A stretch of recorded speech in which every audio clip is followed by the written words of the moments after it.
A paz do Senhor Jesus, sejam todos bem-vindos. Mais uma vez quem vos fala, o pastor João, nessa manhã. Louvado seja o nosso Deus. Amém? Eu quero começar com você nessa manhã fazendo uma análise do livro de Apocalipse, capítulo 11, que fala as duas testemunhas. No verso 1 ele diz assim: Foi-me dado um caniço semelhante a uma vara, e foi-me dito, levanta-te e mede o templo de Deus, o altar e o que neles adoram. Ele está falando de um templo espiritual. Amém? Você pode conferir Ezequiel 3, verso 3, Ezequiel 40, verso 13, Zacarias 2, verso 1 e Números 23, verso 18. No verso 2 ele diz assim: Deixa, porém, o átrio, que está fora do templo. Não o meça, porque foi dado aos gentios, e estes pisarão a cidade santa por 42 meses. Verso 13: E darei poder às minhas duas testemunhas, e elas profetizarão por 1260 dias vestidas de saco.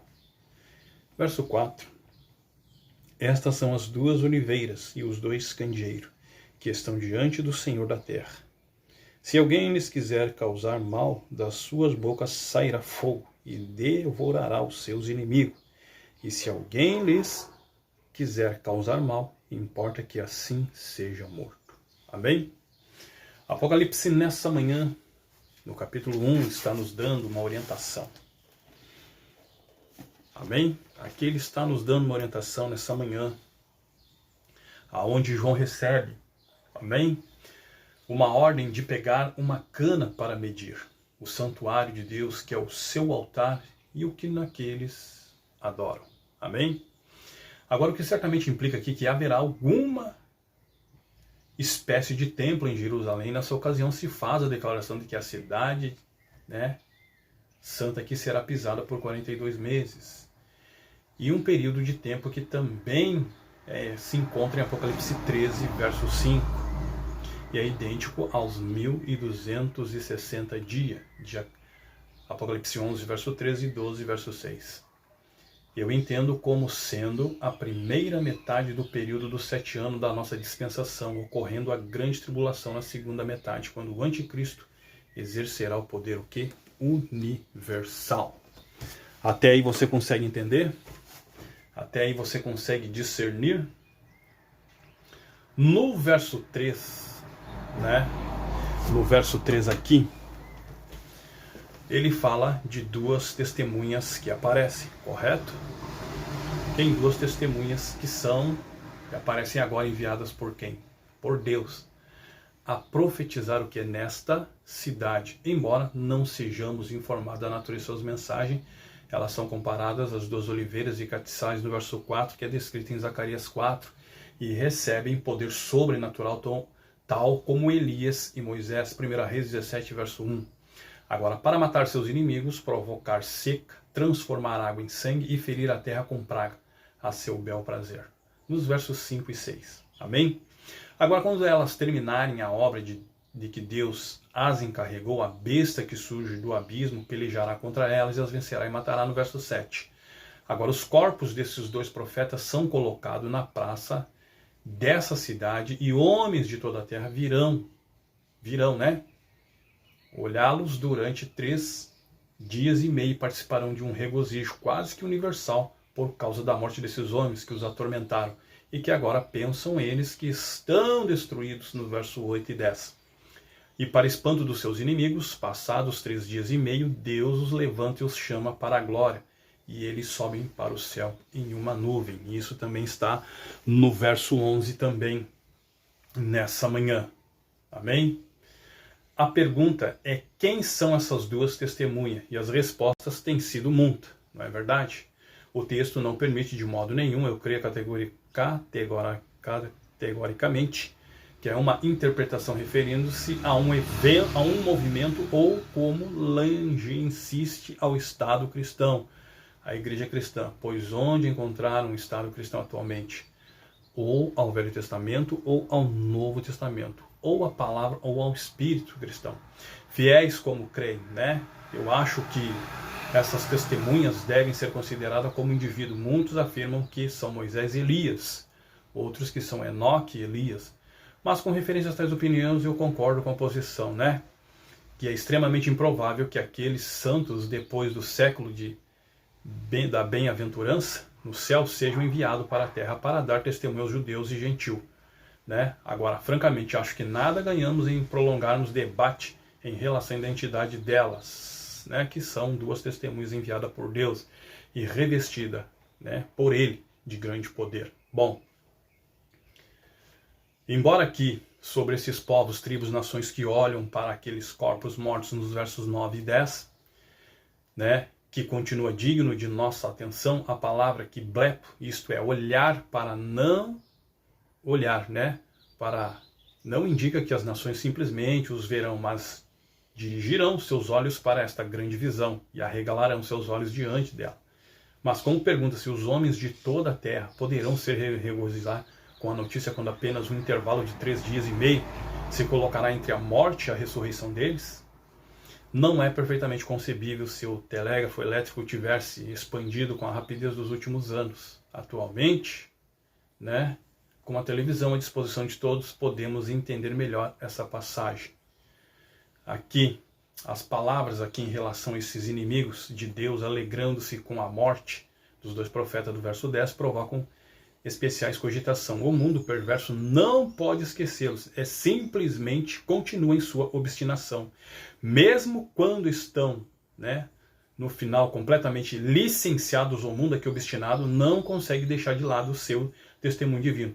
E precisam falar nele, levar toda a gente a olhar para aqueles lábios que já não falam mais. Aqueles que desprezam a palavra não conseguem nunca livrar-se dela, até mesmo o seu regozijo. Com o silêncio dela faz com que se ocupem da palavra. Amém? Então aqui nós temos a introdução desse estudo, né, de Apocalipse 11. Nós vamos diretamente ao verso 13 aqui direto, onde nós estamos estudando nessa manhã. Amém? Já no verso 13 ele fala: naquela hora houve grande terremoto e caiu a 10ª parte, né, na cidade, e no terremoto foram mortos 7.000 homens, e os demais ficaram atemorizados e deram glória a Deus.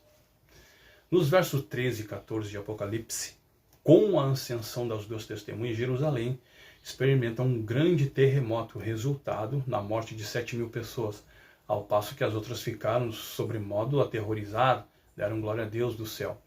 No verso 13, não encontramos convicção do pecado nesse temor, apenas um sentimento de medo que logo passa.